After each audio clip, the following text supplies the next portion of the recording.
Olá, pessoal. Eu sou o professor Gabriel Lavorato, doutor em ensino em saúde pela Faculdade de Ciências Médicas na Unicamp, e professor aqui da Associação Livre, junto com o meu colega Geraldino, que logo mais eu vou apresentar e mostrar para vocês, que está aqui na minha frente para hoje nós falarmos sobre psicanálise, sobre o trabalho da Associação Livre, que tenho certeza que vocês vão vir com a gente e aproveitar muito esse tempo que nós temos aqui para falar com vocês.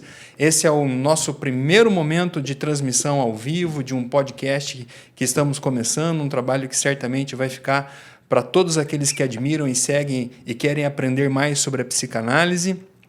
E vamos estar sempre aqui com vocês. Ao meu lado, professor Geraldino Alves Ferreira Neto, que para muitos não é necessário ser apresentado, autor de o livro de Cinema e Psicanálise baseado em Wim Wenders, autor de 12 lições de Freud e Lacan, professor de psicanálise de vários institutos, filósofo, uma pessoa com quem tive o prazer de compartilhar muito dos meus conhecimentos psicanalíticos, e ele vai falar com a gente hoje, conversar com a gente hoje, e vamos ter esse momento juntos. Geraldino, conta um pouquinho para a gente da sua história, como é que você conheceu a psicanálise e se apresenta para o nosso pessoal.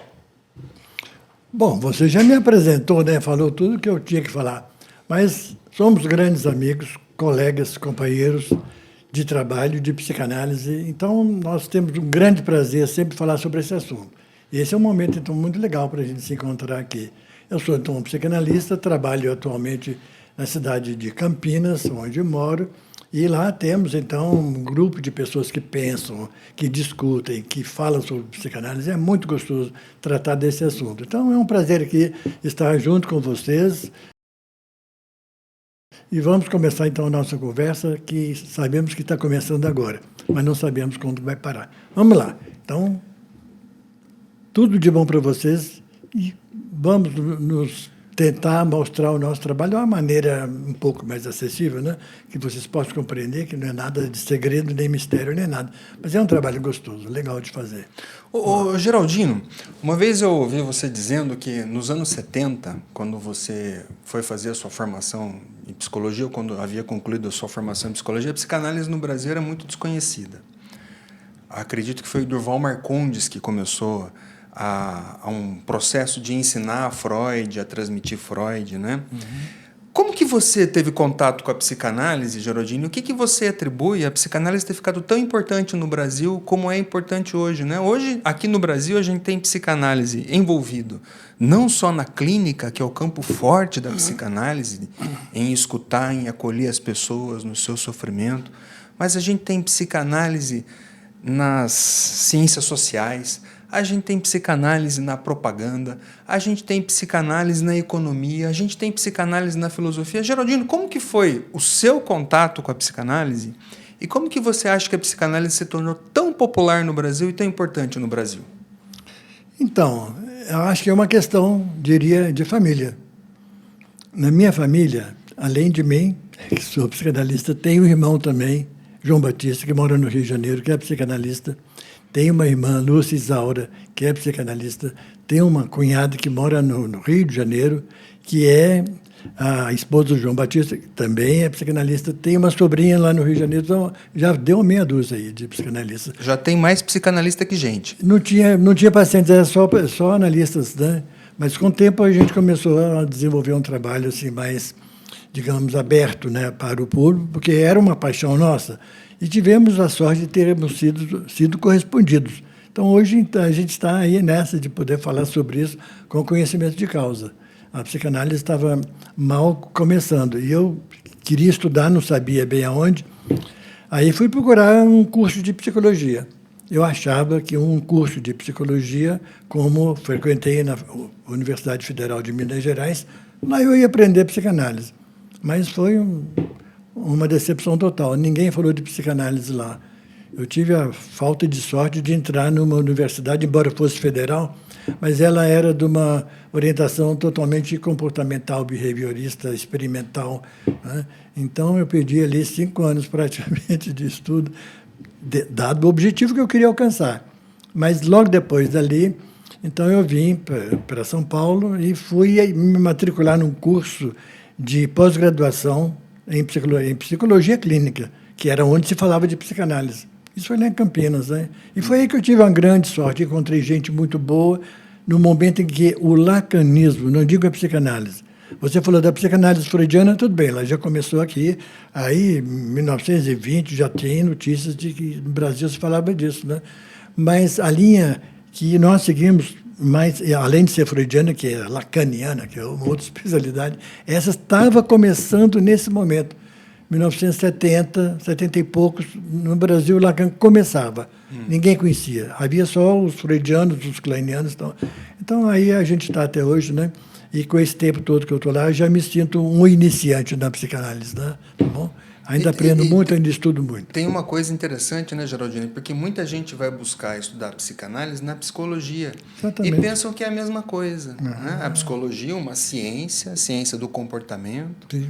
Né? E a psicanálise, né? O Lacan, certa vez, mencionou, você vai se lembrar, ele dá um nome à psicanálise interessante, né? Ciência conjectural do sujeito. Né? Sim. E que é uma inovação, né, Geraldino? Que é uma coisa assim que é para entender como que o sujeito é a partir do inconsciente, né?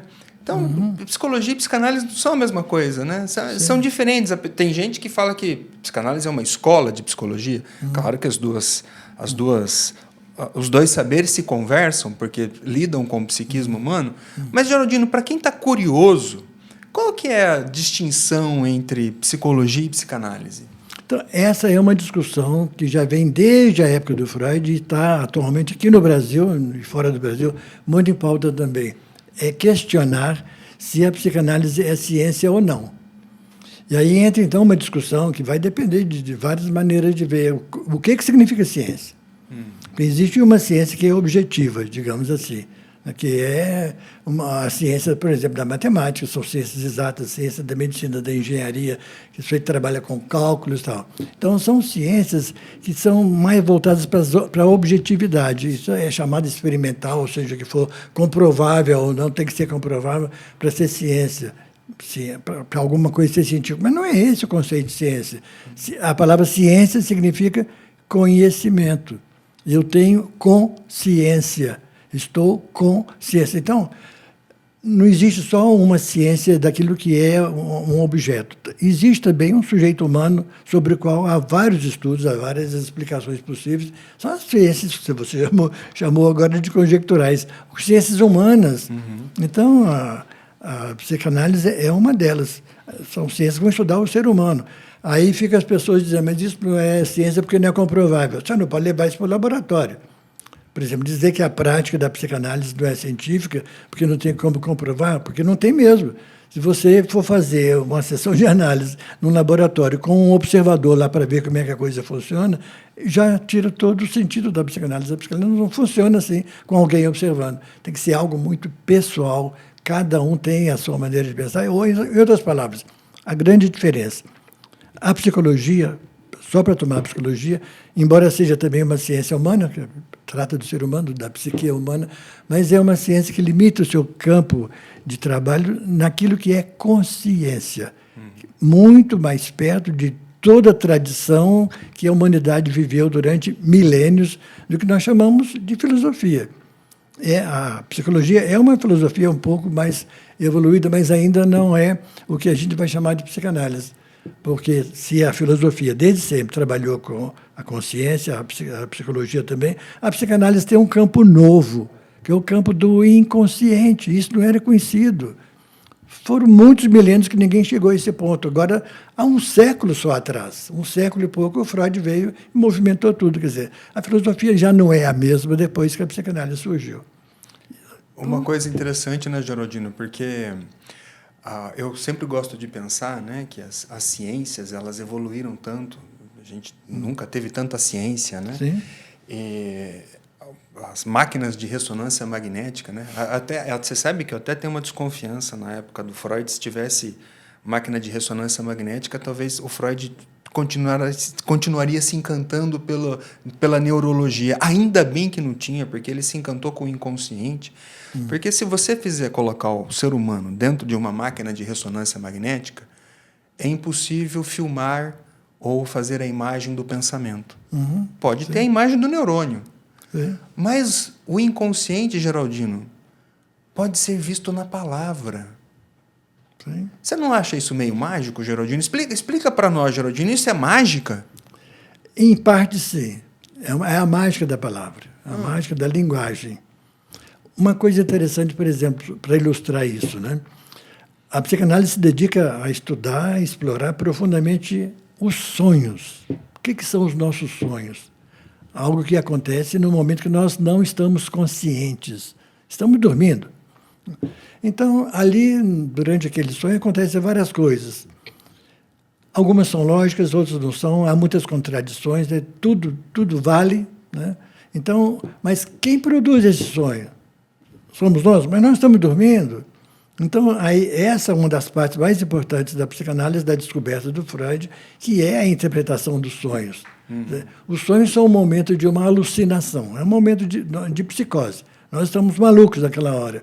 Não garantimos nada do que estamos vendo, nem falando. Mas é possível, porque é possível falar a respeito. Quando a gente fala a respeito, então tudo que estava escondido naquelas imagens, naqueles movimentos, naquelas alucinações, vem à tona. E, através da linguagem, o inconsciente é estruturado como uma linguagem. Então, se você trabalha a sua linguagem, é isso que é psicanálise, a cura pela palavra. Não tem nada mais da palavra. Então, é aí que a gente vai descobrir coisas que estão, de certa maneira, camufladas no sonho. Além da consciência. Além da consciência. E inconsciente, no sentido mesmo de além e muito mais. Então, eu me lembro, Geraldino, que o Freud falou, né, que o sonho não é o inconsciente, é o caminho régio do inconsciente. Né? Exatamente. E o nosso colega, professor Lacan, disse uma coisa interessante, né, sobre os sonhos. Ele falava que as imagens nos sonhos fazem palavras, né? E que é aí que mora a maneira como nós nos comunicamos conosco mesmo, de uma certa maneira tentar inovar o próprio conhecimento que a gente tem sobre nós, né? O Lacan fez uma brincadeira com a questão da consciência, que você mencionou, que o Descartes, para falar da consciência, falou, penso, logo existo. E o Lacan inverteu isso falando, existo onde não penso. Exatamente. Né? Naquele lado que oculta alguma coisa do nosso conhecimento, por conta da angústia que aquilo causa, por conta do conflito que aquilo pode trazer, né? Ontem eu escutei uma expressão interessante sobre um sonho, né? De alguém que estava levando o bolo de aniversário. E a pessoa contava assim, eu estava levando o bolo, eu estava levando o bolo, eu estava levando o bolo, né? E aí eu brinquei com ela, pois é, você levou o bolo, né? Quer dizer, ninguém te deu bola, né? Ninguém te deu... E é isso que a linguagem faz, né, Geraldino? A linguagem fala com toda clareza, ainda assim mostrando um pouco de mistério. É isso que a gente chama de magia? É esse mistério? Então, é interessante o ponto que você está levantando agora, né? Já que estamos falando de psicanálise, o que tem de novo aí, o conceito de inconsciente, sobretudo, dos sonhos, uma coisa curiosa é a seguinte, a grande diferença que vai entre milênios de existência da filosofia no mundo inteiro, especialmente na Grécia, que nós conhecemos um pouco melhor, né? Mas a diferença é a seguinte, que a filosofia sempre teve muito cuidado com o conhecimento, com o saber. É o amor da sabedoria. A própria palavra significa isso. Mas o grande mestre aí, que a gente não pode deixar de citar nunca quando fala de filosofia, que é o mestre Aristóteles, ele fez todo um arcabouço teórico, né, bem baseado, bem fundamentado, em que ele dizia o seguinte, que os nossos sentidos, eles não nos enganam. O que a gente vê é objetivo. Então, é uma coisa que está ali e é verdade. E que, portanto, não pode haver contradição. A ciência universal não pode ser nada de contraditório. Bom, então ele falava, tipo assim, A é A, B é B, e pronto, final. Para a psicanálise, não. Para o inconsciente, não. A pode ser B, B pode ser A pode ser A e B, e bom. O amor pode ser ódio, por aí vai, ao mesmo tempo. Nós somos contraditórios. E nos nossos sonhos aparece contradição o tempo todo. E é por isso que a gente tem dificuldade de entender. Mas isso não faz sentido.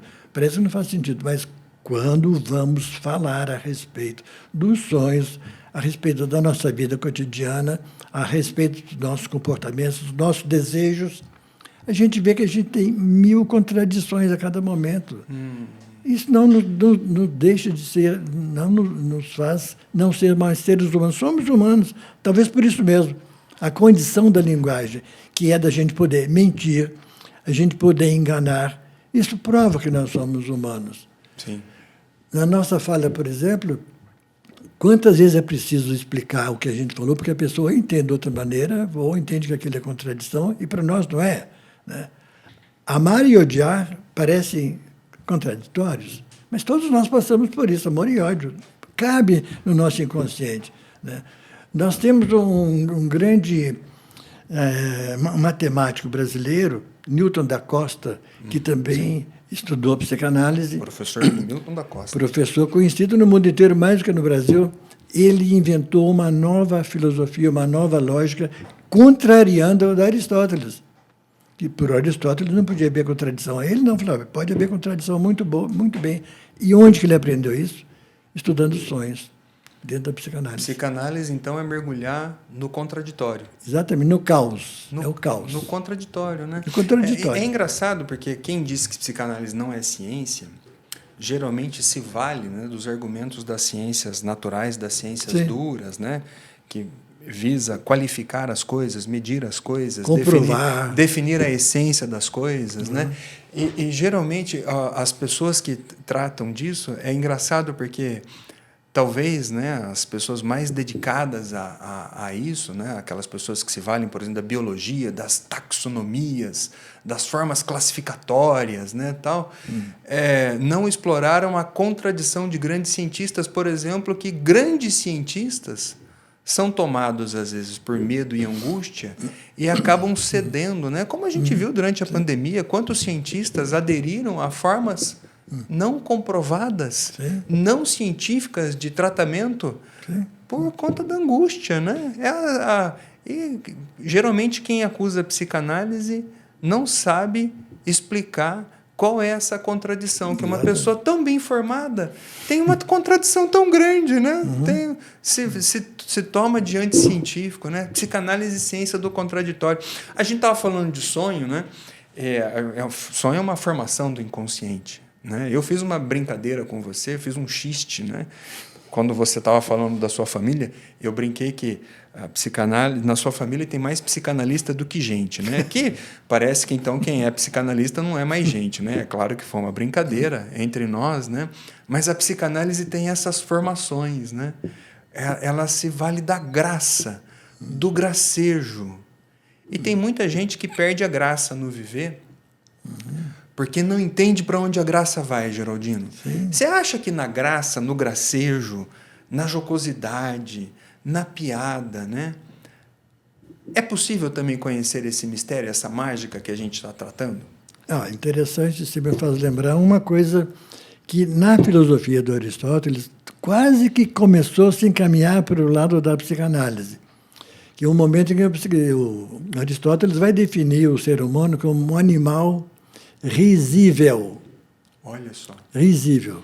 Se a gente pode rir, se a gente faz alguma coisa jocosa, interessante, xiste, uma piada, coisa do tipo, isso é só o ser humano que faz. Os animais não chegam nesse ponto. O animal é aquele cara fechado o tempo todo, eles não acham graça nas coisas. Então, quando a gente acha graça, é porque algo que foi dito, que foi escutado, teve um relacionamento com o nosso inconsciente, algo que estava, de certa maneira, recalcado no nosso inconsciente, que a gente mesmo recalcou, que a gente mesmo proibiu, que a gente mesmo tentou isolar, de repente que ele volta e se acha graça. Né? Goza com aquilo. A gente acha graça e às fica vezes gozado. Não é de propósito, às vezes, que a gente faz. Né? Um ato falho, por exemplo, uma coisa. O famoso xiste, né? Uma palavra na língua espanhola que entrou no Brasil pela psicanálise. Fala-se dos xistes ou ditos espirituosos, coisas engraçadas que a gente fala sem querer. Não é contar piada. Porque quando você vai contar piada, você fala, atenção, vou contar uma piada. Está toda preparada, você sabe tudo de cor. O xiste, ele acontece, ele sai sem a gente pensar, sem a gente querer, mas, em geral, a gente mesmo ri e as pessoas que estão perto riem, ninguém fica envergonhado com isso, como fica no caso de cometer um ato falho, que você fala uma coisa que você não queria falar. No xiste, a gente não pensou em falar, mas isso é uma coisa interessante. Então, o fato de rir é uma característica nossa.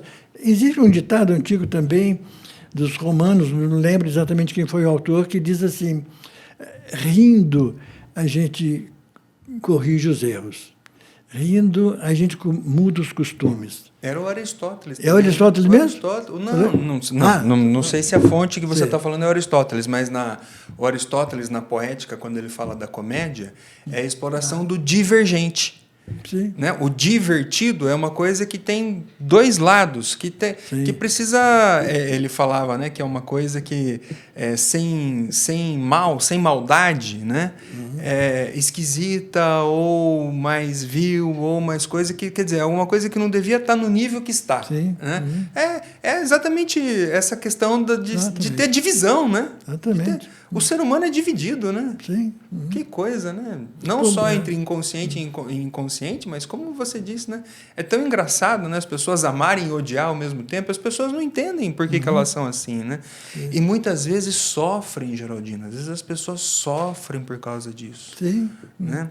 E acho que estão erradas, né? Mas elas podem entender mais sobre essas divergências. Sim. E poderiam levar isso com um pouco mais de comédia, talvez, né? Com um pouco mais de graça sobre as suas os espaços que elas não conseguem preencher e se dirigirem a uma fala de um psicanalista. E eu acho que aqui tem uma coisa muito importante, né, Geraldino? Que a gente tem que também alertar as pessoas, né? Que um psicanalista, para ouvir uma pessoa falando disso, né? Vamos supor, a pessoa chega lá no consultório e fala assim: eu quero matar meu marido, né? E às vezes ela está falando isso de uma maneira muito metafórica, muito simbólica. Mas a pessoa que escuta isso, Geraldino, ela tem que estar preparado para decantar isso de uma tal maneira, porque a pessoa pode se assustar e falar: não, você não vai matar ninguém, não, né, tal. Geraldino, como que você acha que uma pessoa, para se tornar psicanalista, consegue ouvir uma pessoa com tal profundidade que aquilo que ela quer dizer ultrapasse essas barreiras do susto, da má impressão? Porque tem gente que não consegue falar porque acha que o outro não vai conseguir entender, não é, Geraldino? Não é difícil se tornar assim tão limpo para ouvir alguém, tão aberto para ouvir alguém? Como é que você acha que é isso, Geraldino? Eu vou voltar um pouquinho atrás do que nós estávamos comentando há pouco para chegar nesse ponto aqui. Estamos falando de comédia, de teatro, de arte, né? Então, desde sempre, a tradição humana trabalha com esses dois conceitos de comédia e drama. Bom, existe a parte do drama, que é uma tragédia. Tá? Em geral, os gregos trabalhavam muito com as tragédias. As tragédias gregas são famosas, né? Porque tem esse lado que é o lado difícil da vida de todos nós, que é o lado do sofrimento, que é o lado da mortalidade. Ninguém gosta de pensar que existe morte, mas existe. E as tragédias contam essa história da morte. Então as pessoas saem dali assim, totalmente decepcionadas. Mas aí alguém inteligente e curioso inventou a comédia. Aí você pode assistir uma peça que é trágica, que vai te lembrar as coisas que acontecem do real da vida, que não tem como a gente evitar, mas é possível fazer rir também. Então, a comédia é para fazer rir, não só para a gente, de certa maneira, esquecer aquilo que a gente viu na tragédia, mas para a gente poder viver de uma maneira mais leve. Né? Então, a comédia virou uma coisa, às vezes, considerada de menos qualidade, é só fazer brincadeira, palhaços, essas coisas todas, mas é fundamental na nossa vida. Como a gente falava há pouco, né? A coisa do cômico, do rir, é um remédio importantíssimo. Bom, então, o que o Freud propôs? O Freud, na vasta teorização dele, falou o seguinte: olha, nem tragédia nem comédia nós podemos viver dentro do tragicômico. É o tragicômico. Tem um lado trágico, não tem como esquecer. Tá? As guerras, estamos aí vivendo as tragédias nesse momento, né? E tem o lado cômico, que também, se a gente souber ler aquilo de outra maneira, vai fazer com que aquilo não nos prejudique tanto. Mas a sua pergunta, então, eu acho interessante nesse sentido, né? Como é que o analista consegue fazer isso, de escutar qualquer coisa que venha do paciente, seja trágico, seja cômico, seja o que for, seja tragicômico? Então, ele escuta isso da mesma maneira. Acontece que o analista, para sentar naquela poltrona lá do analista, primeiro ele tem que passar por essa própria experiência da sua própria análise. Sim. E nessa experiência de análise, onde ele é convocado a falar tudo o que vier à cabeça, sem esconder nada, sem ficar com vergonha de nada, sem ficar com culpa de nada, fala tudo para o analista. Então, ele, o paciente, está aprendendo também como é que o outro escuta e como é que ele vai poder escutar. Então, vai saber que tudo é possível de ser dito, tudo é possível de ser aceito, e a gente não precisa ficar fazendo juízo moral, nem juízo de valor para nada que o paciente fala, respeitar o desejo dele. Porque o curral, onde a psicanálise vai chegar, é exatamente tratar sobre o desejo. Porque tem gente que pensa que é isso, né? Que a psicanálise vai dar um conselho, dar uma orientação, vai falar para a pessoa não fazer mais aquilo. E até a gente sabe, Geraldino, né? Que tem muita gente que tem desejos que são cruéis, às vezes, né? E que procura o psicanalista realmente para ser barrado, né? Para conseguir evitar que a pessoa promova uma tragédia, coisas dessa maneira, né? Mas chega lá, o psicanalista não vai fazer, não vai orientar, né? Não vai falar. Pelo contrário, vai deixar esse desejo, Sim. de não realizar um outro desejo acontecer. É isso. Eu volto a insistir, né? Parece mágica, né? Sim. Mas é a mágica da palavra, como você falou, né, Geraldino? Mágica da palavra. Olha, Gabriel, voltando um pouquinho à questão que a gente estava colocando ontem, antes, desde ontem a gente está preocupado com isso, né? Sim. Conversamos. Sim. Mas é a questão de que aquilo que nos contradiz, aquilo que contradiz a nossa vida de cada dia, porque a nossa consciência é uma maneira meio mascarada de falar. É uma coisa meio hipócrita, porque a gente só fala aquilo que a gente acha que a gente pode falar diante das pessoas. Mas o nosso inconsciente, de vez em quando, ele cai fora, né, e fala aquilo que ele está pensando, e não aquilo que ele deveria falar diante dos outros. Então, para nós analistas, a gente tem que pensar o seguinte: discutíamos há pouco o que é ciência. Falta agora discutir o que é verdade. Então, a história da humanidade mostra como essa dita ciência, às vezes tão provada, tão comprovada, acaba resultando que não era verdade. Quem que gira em torno de quem é o Sol, a Lua, a Terra, a estrela? Isso já foi discussão. Sempre havia uma posição. O certo é isso, né?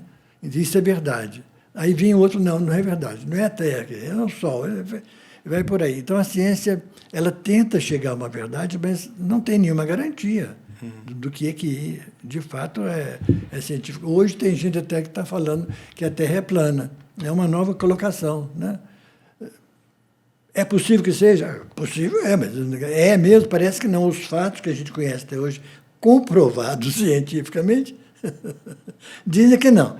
Ela é redonda e tal. Mas, se algum dia alguém comprovar que ela é quadrada, comprovou, muda. A ciência não garante nada. A gente acredita naquilo que é mais verossímil, né? Mas o que significa para a psicanálise, então, ciência e a verdade? Para a psicanálise, não existe verdade na ciência, mas a gente pode ter ciência da nossa verdade.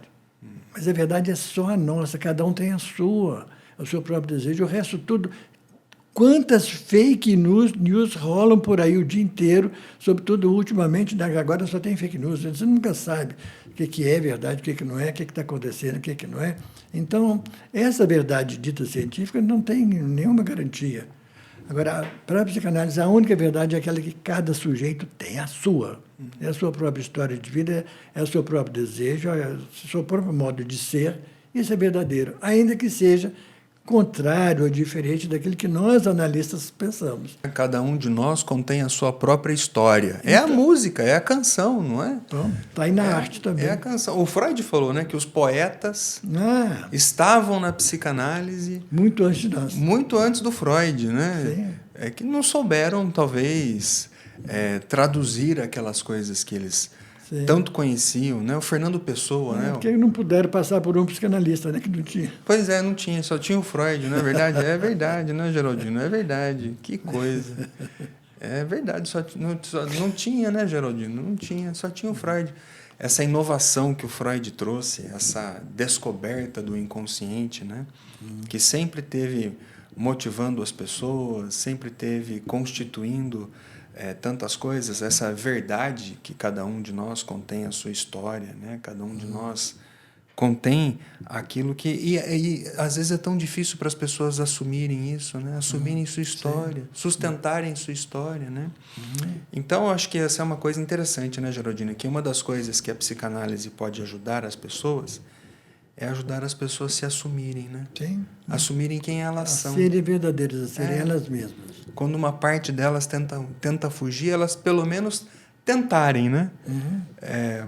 Buscar aquilo e entender aquilo e compreender aquilo que, por alguma razão, tenta fugir e dizerem eu sou isto, né? Eu sou isso, mesmo que sofra com isso, né?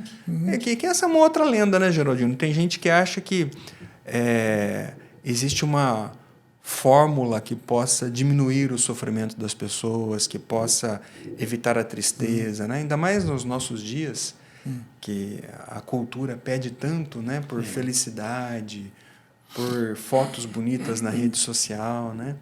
E as pessoas estão distantes do que é a sua história. Exatamente. Né? Você acha, Geraldino, que a gente vive assim um momento muito de... o nome que a gente dá na psicanálise, né, seria alienação, um nome difícil para a maioria das pessoas, né? E também faz uma certa referência à filosofia, mas tem se tornado mais sintomático as pessoas não conseguirem sustentar quem elas são realmente? Tem esse sintoma, você acha que está muito presente hoje? Olha, eu vou pensar numa outra coisa paralela, muito perto dessa, que eu acho que é até mais prático e mais fácil das pessoas entenderem qual é a utilidade da psicanálise. Nós que escutamos isso com frequência nos nossos consultórios todo dia, né?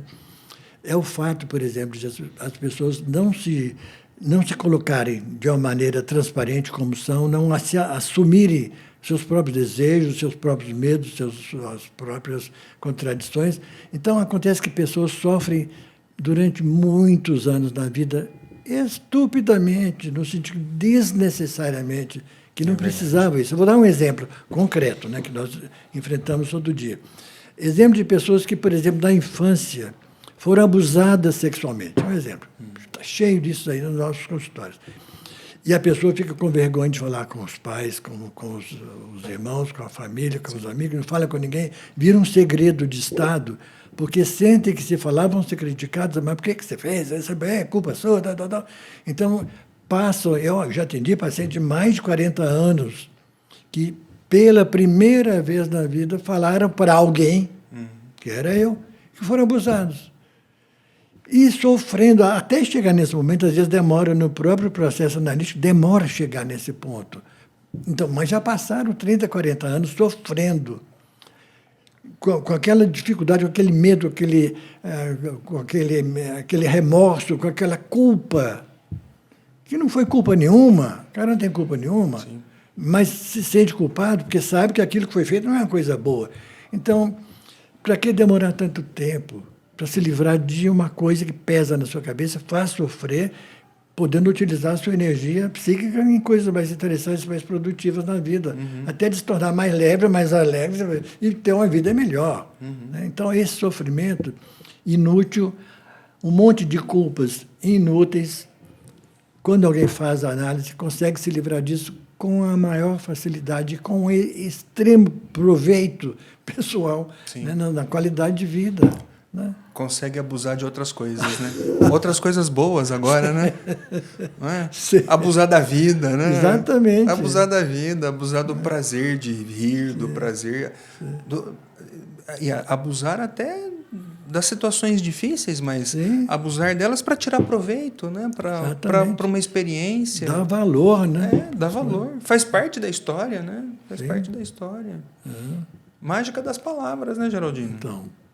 E é só palavra, não tem mais nada. E outra coisa, né? A gente só trabalha com as palavras que foram ditas pelo paciente expressamente. Sim. A gente não traz nada de novo, não acrescenta nada de novo, não vai querer mudar o modo de pensar do outro. Pode ser completamente diferente do nosso, mas ali nós não somos pessoas. Nós somos uma testemunha de um processo que está acontecendo, onde a gente tem que respeitar o sujeito no desejo dele, nas crenças dele, naquilo que ele professa, né? É assim, cada um tem o seu direito. Na leitura que o Lacan fez do Freud, né, Geraldino, eu gosto muito daquele seminário dos escritos técnicos de Freud, que o Lacan fala o seguinte, que Freud, a única coisa que ele fazia era dar acento. Sim. Ele colocava uma tônica em algum lugar, né? Sim. Colocava... A pontuação das palavras, das frases. A tônica no lugar, num outro lugar, né? Num lugar, como eu brinquei há pouco, né? Da maneira como trabalhamos com a palavra abuso, né? Tem outras coisas para abusar, porque eu posso ser um abusado. Sim. Eu posso ser um abusado. É outro significado. Muda tudo, né? Exatamente. A tônica, né? Como que isso é lido, né? E, de repente, alguém relendo a sua história, contando a sua história, dirigindo a sua história, alguém que a escuta a permitir toda a tragicomédia, né?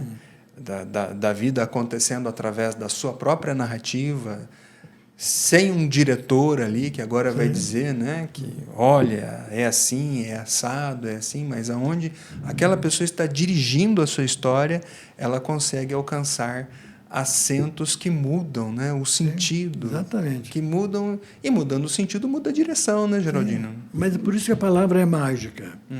Dependendo de onde você põe uma vírgula, dependendo de onde você põe o ponto final, dependendo de onde se faz uma exclamação, o sentido muda todo. Hoje tem alguns escritores que fazem um teste, né, de escrever sem usar vírgula nem ponto final. Deixa o leitor pôr a vírgula onde ele bem quiser. Isso muda totalmente. A maneira da gente ler pode ser uma coisa que o escritor nunca escreveu. Do jeito que está escrito lá, mas não tem ponto, você não sabe. Eu lembro de uma frase famosa que aprendi ainda, né, na juventude, qual a importância da pontuação no escrito. A frase diz o seguinte: o fazendeiro tinha um bezerro e a mãe do fazendeiro era também pai do bezerro. Olha só. Deu para entender alguma coisa? Não. O fazendeiro tinha um bezerro e a mãe do fazendeiro era também o pai do bezerro. Mas falta a vírgula. O fazendeiro tinha um bezerro e o pai. Ponto. Do fazendeiro era também a mãe do bezerro. Se você não põe ponto e vírgula, as frases se perdem, né? Eu conhecia de outra maneira. Eu conhecia aquela: enquanto o padre pastava, o burro orava. Foi uma lição sobre vírgula também, né? Então, como é que é essa? Eu não conheço. Enquanto o padre pastava, o burro orava, né? Foi uma lição de vírgula também, né? Assim, como que um acento muda tudo, né? Como que uma tônica, né? A maneira da gente ler as coisas, a maneira da gente contar, né? Muda tudo, né? E é por isso que quando alguém vai ao psicanalista, o psicanalista tem que exatamente reproduzir as palavras da pessoa, né? Não colocar as palavras dele, né? Não reproduzir as palavras da pessoa. Que eu acho que esse é um alerta importante, né? Porque a gente sabe que tem muita coisa sendo chamada de psicanálise que não é psicanálise, coisa que o Freud ficou muito preocupado, né? Por exemplo, né, o Freud respeitava muitos colegas, mas disse que eles não eram mais psicanalistas porque estavam indo por outros caminhos, etc. e tal, né? O Freud falava sobre a ênfase que ele dava na pedra angular da psicanálise, né? Que era o recalcamento, alguma coisa que ficava encoberto da ciência, da consciência da pessoa.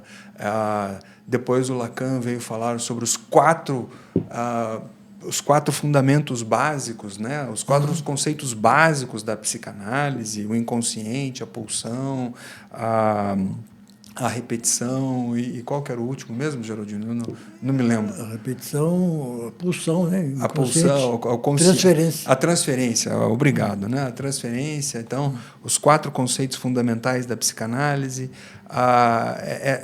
essas coisas, então, são muito importantes, né? É muito importante onde um psicanalista se forma, né? A tradição que ele recebe, porque tem essa coisa, né, Geraldino? A psicanálise é uma transmissão. Sim. Não é só um ensino, né? É uma transmissão. Sim. Tem uma transmissão. O que eu ensino é a parte teórica. Esse dá para estudar, para ensinar, né? Mas a transmissão é vivência, experienciação, não tem como... Tem diferença nisso, né, Geraldino? Com certeza. Entre transmitir uma coisa e ensinar uma coisa. Sim. Não é? Como é que se transmite a psicanálise, Geraldino? Ensinar é com palavras, é com conceitos, é com teorias, né? E transmitir é com desejo.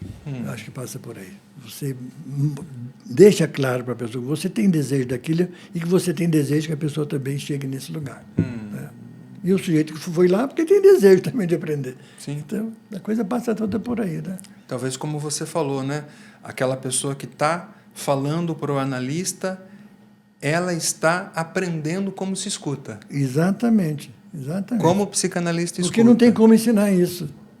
É uma experiência. É uma experiência. A psicanálise, então, ela é uma experiência. Sem dúvida nenhuma. E a experiência de um não vale para o outro. Uma experiência interna, do próprio sujeito de si mesmo. Experiência sobre si mesmo, não é sobre o outro. Sobre a sua verdade. A verdade que você chegou, que você concluiu. Quem é você? Quem é você, né? Quem é você? Pergunta difícil de responder. Bom, eu costumo fazer essa pergunta, né, quando chegam naqueles momentos. A gente não falou da epopeia, né, Geraldino? A gente falou da tragédia, a gente falou da comédia e não falou da epopeia, né? Da jornada, né? Da jornada. Muitas vezes, quando chega naqueles momentos apoteóticos, né, de uma sessão de psicanálise, as pessoas falam: e eu fiz isso, eu estava naquele momento. Quem é você aí? Né? Quem é você aí? Que é mais ou menos, né? Não aprendi isso sozinho, aprendi isso com o Freud, que falou para Dora. Quem é você aí? Exatamente. Qual é a sua parte nisso daí? Né? Qual é a sua parte? Que é um grande caso do Freud, né? Tal, um caso que ensinou muito ao Freud. Então, a psicanálise é uma transmissão. A gente aprende com outro psicanalista. A gente não aprende... não dá só para ler livro. Não dá só para fazer um curso. Dá. Precisa mais. O que precisa? Então, tudo isso nós falamos aqui. Precisa de teoria. Saber psicanálise ou ser psicanalista não é a mesma coisa que ser engenheiro, ser matemático. Então, a ciência tem o seu objetivo, o seu objeto bem definido, tem que manter aquilo, transmitir aquilo como veio desde quem inventou, né? No caso aí do Freud. Então, e conhecer aquilo para saber dos fundamentos, para depois você poder articular e ver que isso está dentro disso, está fora, isso pode mudar, não pode mudar. Bom, então essa parte teórica, você tem que estudar. Aliás, todas as profissões têm os seus cursos de graduação, onde você vai aprender cada uma com o seu objetivo, o que é importante ali, quais são as teorias, quais são... Aí vai estudar a lei da gravidade, vai estudar a questão da arquitetura, como é que como contrabalançar os pesos, coisa do tipo assim. Bom, a psicanálise vai estudar o psiquismo humano, então cada um... Então, a teoria é muito importante, não dá para você... E se dizer que é psicanalista, se alguém te pergunta, mas o que é psicanalista? Bom, eu não sei, mas eu sou psicanalista, né? Não dá, você tem que estudar, tem que saber, tem que dar prova de que sabe. E quando alguém te perguntar, você tem que saber explicar. Então, essa é uma parte importante, se bem que não é a mais importante de todas. Sim. Né? Por exemplo, recentemente aqui no Brasil, acho que foi nesse ano, no ano passado, surgiu a ideia de que o Ministério da Educação e Cultura tinha aprovado um curso de psicanálise de graduação. Curso de graduação de psicanálise. Foi aprovado. Foi muito discutido, foi muito falado. Até hoje a gente não sabe exatamente se foi bom ou se foi mal. Tem vantagens e desvantagens de ambos os lados. O problema sério de tudo isso aí é o seguinte: você faz um curso de graduação de psicanálise. Lá tem toda as matérias necessárias, tem todo o currículo que você tem que fazer, tem toda a carga horária, tem as aprovações, as notas, tal. Alguém pode fazer isso do começo ao fim e completo? Pode. Alguém pode ter toda a carga horária, ter assistido todas as aulas, ter feito todas as provas, tirado todas as notas, aprendeu teoricamente o que é psicanálise. Ele sabe fazer psicanálise? Não sabe. Ele não tem a menor ideia. E, sobretudo, porque uma das exigências que a psicanálise faz a todos os candidatos, né, a exercer esse perfil é que ele passe por essa experiência da análise. De tirar a grade. Sim, porque aquilo lá está tudo está na graduação. Isso não é uma ideia minha, Exatamente. Né? Isso é uma ideia da nossa querida colega Mosé, né? Que ela fala que nos currículos brasileiros há palavras que são palavras opressoras. Sim. Grade curricular. Graduação. Põe na grade, né? Exatamente. E psicanálise tem que tirar da grade, né? Sim. Você imagina, né? Fazendo a comparação com um curso de medicina, que um aluno só se contentasse com o estudo teórico. Ele estudou tudo, sabe, de cor tudo, mas nunca foi lá numa enfermaria, nunca foi lá fazer uma residência, nunca foi no hospital, nunca atendeu um paciente, mas ele estudou tudo. Ele não é médico. Ele pode ter o título, porque se ele fez a faculdade de medicina, ele ganhou o título, isso que eu falo. Se alguém faz uma faculdade de psicanálise, pode ter o título de quê? De psicanalista. Agora, o que o Freud sempre ensinou, que nós todos acreditamos e transmitimos, é o seguinte: se o sujeito não passa pela experiência mesmo da análise, ele não vai entender nada da teoria. Sim. Ele não vai saber ligar uma coisa na outra. Bom, aí que está o problema dessa criação deste curso, que é o seguinte: para o sujeito que fez o curso de graduação e tem um diploma de psicanalista, se ele não foi paciente de uma experiência analítica, se ele não fez esse percurso, ele não vai saber o que fazer. Então, a faculdade, o curso de psicanálise não pode obrigar o sujeito a fazer análise. Isso ele não pode obrigar. Ele pode obrigar a ir na sala de aula tantas vezes, tantos anos, ter uma carga horária tal coisa. Isso o MEC controla. Você tem que ter presença lá. Você tem que fazer isso, senão você não ganha diploma.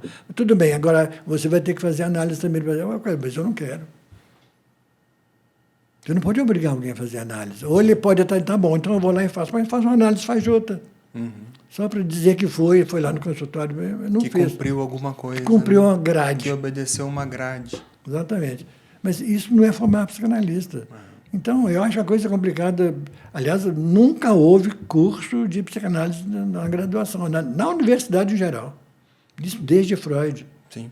E o Freud sempre, não, isso aqui não é para nós, não tem que fazer curso, nós temos que fazer a experiência, a vivência disso. Né? O Freud se preocupava com isso nos estudos teóricos, né? Tanto que, assim, ele mesmo não dava disciplinas, né? Sim. A teoria psicanalítica era discutida em reuniões científicas. Ele chamava aquilo de reuniões. Sim. Então, se reuniam as pessoas, sentavam as pessoas, os psicanalistas discutiam com seus pares aquilo que eles estavam descobrindo, até no momento onde os conceitos da psicanálise estavam se formando, trocavam suas experiências clínicas e entre eles havia um certo rigor, né? Porque não bastava a compreensão que cada um poderia ter sobre um determinado fenômeno. Era interessante que aquilo fosse atestado pela clínica, né? Porque essa é uma questão muito específica da psicanálise, né? O Freud falou que ela vem da clínica, faz um corpo teórico e volta à clínica, né? Vão se retroalimentando. Né? Então precisa ter aprendido a escutar como se escuta um psicanalista, né? Por essa experiência, discutir as teorias e experimentar também, escutar as pessoas, né? É uma coisa que também, sem isso, um psicanalista não se faz, né? É uma coisa muito... Até uma coisa delicada, né? Como uma pessoa se sente autorizada, pronta a escutar alguém, a acolher o sofrimento de alguém, né, em análise, é uma coisa muito, muito assim a ser posta à prova, né? Como você diz, tem que dar prova disso, né? Tem que dar prova disso de alguma forma, né? Então é uma transmissão, né? Interessante. Gabriel, você acabou de tocar num outro tema interessante, que é para a gente fazer esse conjunto de observações nossas aqui sobre a psicanálise. Essa história aí dessas reuniões das quartas-feiras do Freud, né, com os discípulos dele, até pacientes frequentavam também, porque ele era um grupo pequeno, né? É um grupo de formação, inclusive. Grupo né? de formação. Eles frequentavam, eles discutiam as análises entre si, uns dos outros, falavam sobre os problemas das próprias famílias e tal. Isso caracteriza o que nós chamamos hoje de supervisão. O Freud estava ali supervisionando o trabalho dos novos analistas que estavam se formando, né? Então, essa prática também é exigida hoje aqui entre nós. Depois que alguém estudou, que alguém fez a sua experiência analítica, quando ele se sentir autorizado, quando ele se sentir em condição, e essa autorização quem vai dar é ele mesmo. Ele trabalhou isso na análise dele, ele discutiu na análise com o analista qual era o desejo dele de ser analista ou não. Chega uma hora e fala, agora eu me sinto pronto. E ninguém pode me proibir, que eu fiz o que tinha que fazer. O mais importante. Bom, agora eu vou começar a atender. Vem os primeiros casos. Então, há uma exigência também que, nesse momento, nesses primeiros casos, esse novo analista procure uma supervisão de algum analista mais experiente, para poder orientar ele minimamente, que uma coisa é você agora atender, uma coisa você era atendido, agora você vai atender. Né? Então, quais são as características que mudam, né? Como é que você tem que se comportar para estar de acordo com a teoria, estar de acordo com aquilo que você vivenciou na sua própria análise, e que o novo paciente, agora que vem, possa tirar os mesmos proveitos disso. Bom, isso é a transmissão da psicanálise, né? Sim. Você tem que saber a teoria, tem que passar pela experiência e tem que ter uma supervisão, mais ou menos como os médicos fazem quando se formam. Agora vão fazer a residência, aí que vai ter contato direto ali com o trabalho. Com né? a especialidade. Com a especialidade, cada um pega a sua especialidade e vai aprender mais do que já foi no conjunto, no contexto do curso, né, de formação e graduação. Então, bom, isso tudo para nós é muito familiar, né, que nós fazemos isso. Sim. Fazemos isso o dia inteiro, né, Geraldinho? Fazemos o dia inteiro, né? E pior, fazemos com gosto, Sim, com amor, né, com alegria, com dedicação. É um prazer, né, a gente falar, discutir sobre psicanálise a qualquer momento, né? Porque essa experiência que a gente teve foi muito grata, foi muito benéfica, muito saudável. Aliás, psicanálise trata exatamente disso, né? Amor. Trata-se de eros. Sim. Trata disso que Freud chamou de eros, né? E como que isso se manifesta na clínica, na sua forma de transferência, a ligação que alguém faz com o seu analista, né? As transformações que essa experiência vai passando, né? Até aquela figura de uma pessoa que supostamente sabe tudo a meu respeito, não sabe nada, porque quem sabe sou eu, né? Não, agora você mexeu com tudo. Não é? Agora foi chacrinha, você bagunçou. Eu baguncei? Bagunçou. Porque estamos falando de estudar tanto, de fazer tanta experiência, e de repente a gente não sabe nada. E isso é a verdade, nós não sabemos nada sobre o nosso paciente que está ali, esse é o problema. Não quer dizer que então vamos dispensar o estudo, não é isso. É no sentido de que o que está ali a gente não sabe porque aquilo está escondido. Não é por ignorância nossa, é porque o que está lá está no inconsciente do outro. E do inconsciente do outro a gente não sabe nada. Mal a gente consegue conhecer o próprio. A gente sabe da nossa função, né? A função, sim. Nossa função. Nossa Não tem um função. negócio, você falou de medicina, né? Medicina se estuda com cadáver, né? Cadáver. Com defunto. Exatamente. Não tem uma coisa assim na função do analista, a função defunta? O analista faz o papel do morto do baralho. A função defunta, Do né? morto. Né? Fica de defunto ali. O morto do baralho, ele não está participando do jogo em si. Ele está lá guardadinho com as cartas fechadas, ninguém sabe o que está ali dentro. Sei. Mas em algum momento específico do jogo, ele vai entrar. Quando o processo lá do jogo chegar num certo ponto que alguém já desceu todas as cartas, ele pega o morto. Agora ele entra. Mas ele estava ali só na expectativa de entrar no momento certo, né? Quando nós começamos aqui, chegamos agora à tarde, falou-se do corte, que os especialistas em informática, eles fazem cortes, né, naquilo que está sendo gravado e tal. As costureiras também fazem corte, né? Corte e costura. Corte e costura. E nós, analistas, também fazemos corte. Olha como o corte está em todo lugar. O nosso corte é exatamente isso, é na fala do paciente. Tem determinados momentos que ele fala alguma coisa que a gente precisa entrar ali. Sim. Isso é chamado corte. É quando, por exemplo, se o paciente comete um ato falho qualquer, você não precisa pensar duas vezes. A gente nem precisa entender o que aquele ato falho significa. Aliás, a gente não sabe o que significa aquele ato falho. Então, vamos cortar, escuta, que ato falho é esse? O que você queria dizer? Então, o analista não sabe do outro, mas ele sabe da sua função. Da sua função, exatamente isso. Mas do que está no conteúdo do inconsciente do outro, ele não sabe nada. Então, ele não tem que dar palpite nem ficar inventando. Mas a sua função é que o inconsciente do outro apareça. Que funcione o inconsciente do outro. É mágico, Geraldinho. É mágico. Por isso que o pessoal fala que não é científico, porque tem a magia do amor, né? Ah, mas isso faz sob o efeito amoroso da transferência. É um amor transferencial. Que amor é esse? É um amor muito forte, mas não é um amor com relação ao paciente que está ali. Não é amor à pessoa do seu paciente. É um amor ao processo que está sendo feito naquele momento, que está acontecendo ali. Isso a gente tem que ter paixão por isso, para tentar fazer da melhor maneira possível para que aquele paciente tire proveito disso. Agora, o paciente pode pensar que é amor de verdade, amor até carnal. Pode pensar, muitas pessoas acham que se apaixonam pelo analista, mas é sob o efeito transferencial, isto é, essa paixão ela é deslocada, não é para a pessoa do analista, é para a pessoa que o analista está representando no paciente, na fantasia do paciente. Porque é mais ou menos, quando alguém vai procurar análise, ou vai procurar um médico, ou vai procurar um profissional qualquer, você vai procurar alguém que vai cuidar de você, daquele ponto específico que você está precisando. Sim. Ora, todo cuidar remete a quê?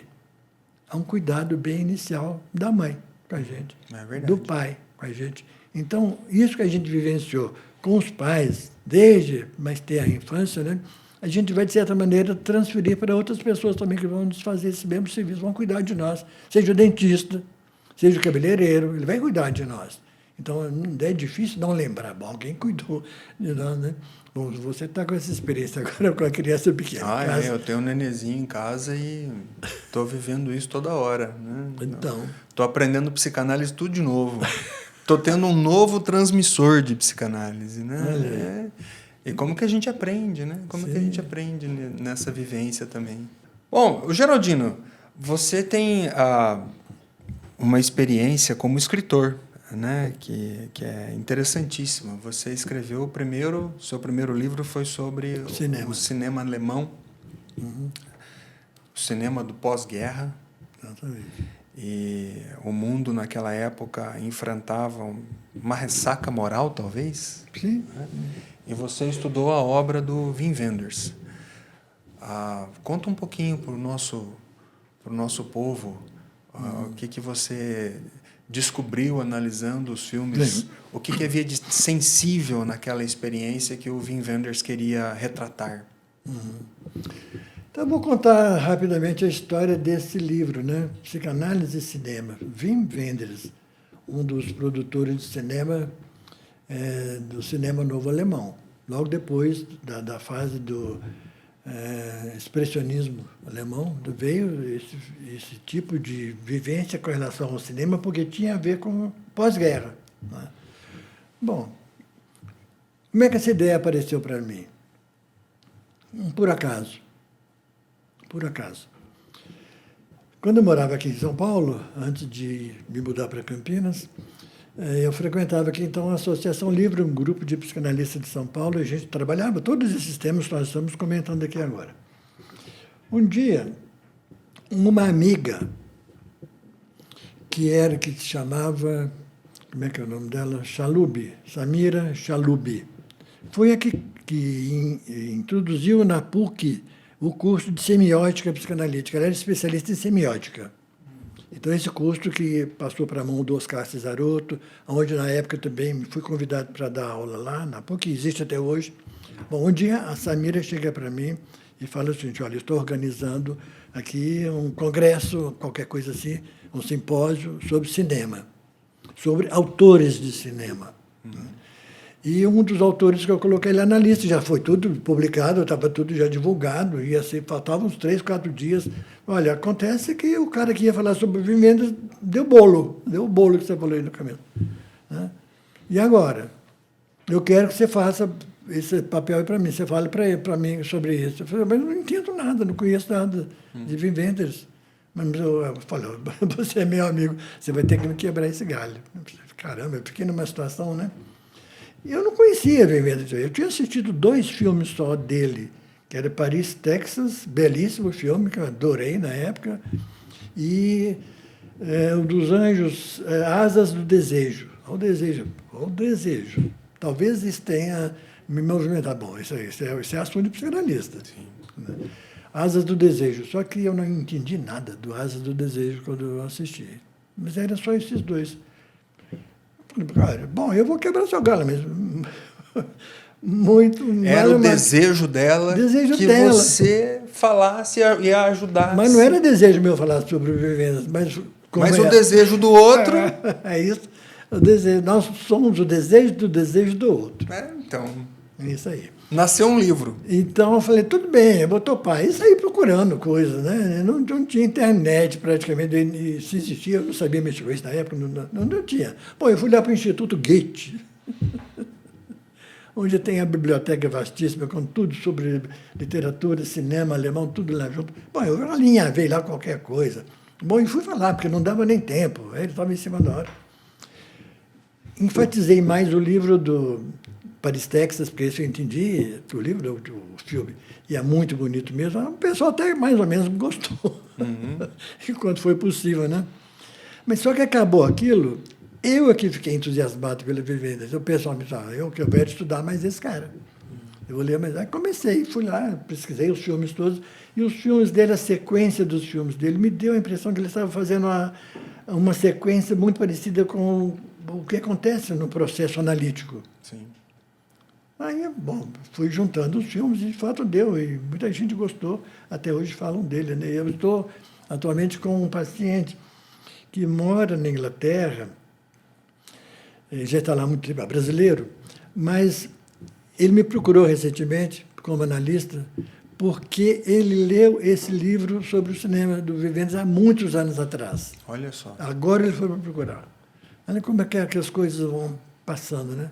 Então, esse livro nasceu assim, uma coincidência, né? Mas, aliás, eu como pessoa jurídica e física, sempre gostei de cinema, né? Havia visto algumas coisas que estão aqui nesse estúdio, máquinas aqui que me pertenceram, né? Enfim, não é tão novidade se falar em cinema, não. Mas... Nós estamos aqui no Estúdio 13, Sim. Que é do Ivan, seu filho, Sim. que contou há pouco tempo atrás da sua paixão pela filmagem, mostrou um monte de equipamentos aqui, etc. e tal, né? Então, o Ivan que está recebendo a gente com tanto carinho aqui, com tanto amor também pela obra de transmissão, pelo audiovisual, né? E nos ajudando tanto aqui com isso tudo, né? E mostrando as marcas. O que é o desejo? Porque o Ivan falou, né, Geraldino, que você fez a cabeça dele com essas coisas. E você falou da Chalub, que desejou que você... E que tem essa expressão, quando o analista deseja que o seu analisando deseje. Exatamente. Essa é a função do analista. Não é dar conselho, não é dar palpite. Não é o analista dá um desejo vazio, né? Desejo de palavra. Exatamente. Quais são? As que você quiser. Mas aí esse desejo de palavra ajuda o sujeito a desejar. Sim. E isso nos leva a outra questão, que é a sua... Assim como eu, né, que não posso nem querer me comparar aos anos todos que você tem como transmissor da psicanálise, eu alguns, como transmissor da psicanálise, como professor de teoria, você, eu, né, tal. Você escreveu, vou contar aqui para as pessoas, né, que eu fui aluno da primeira turma do curso de psicanálise e cultura que o Geraldino abriu em Campinas em 2009. Foi por aí. Né? Então, eu fui aluno daquela primeira turma. E hoje sou seu colega no curso. Brilhante, colega. Sou seu colega. Obrigado, Geraldino. Vindo de você, Geraldino. Obrigado, obrigado. E você tem uma experiência como transmissor que te levou a escrever um livro sobre transmissão da teoria psicanalítica. Uhum. E até uma das questões, até que me levaram a fazer o curso naquela época, era a maneira tão... eu não posso usar a palavra simples porque seria injusta. Clara. Acho que a palavra clara com que você transmite não só o pensamento de Freud, nesse livro 12 lições de Freud e Lacan, que você escreveu, mas a maneira clara como você transmite Lacan. Porque Lacan é realmente um psicanalista com uma densidade, né, em cada parágrafo, em cada linha. Cada palavra é um conceito, cada conceito é uma teoria, e ele fala como se todo mundo soubesse o que as pessoas estão... Como se todo mundo tivesse estudado o dadaísmo, o surrealismo, Hegel, linguística, né? Psiquiatria, né? Como se todo mundo soubesse do que se fala. Então, ele é muito denso, né? E você tem um estilo de transmitir a psicanálise com uma clareza, né? O que te levou a escrever 12 lições? Essa é a impressão que eu tenho do seu livro, mas o que te levou a escrever um livro sobre Freud e Lacan?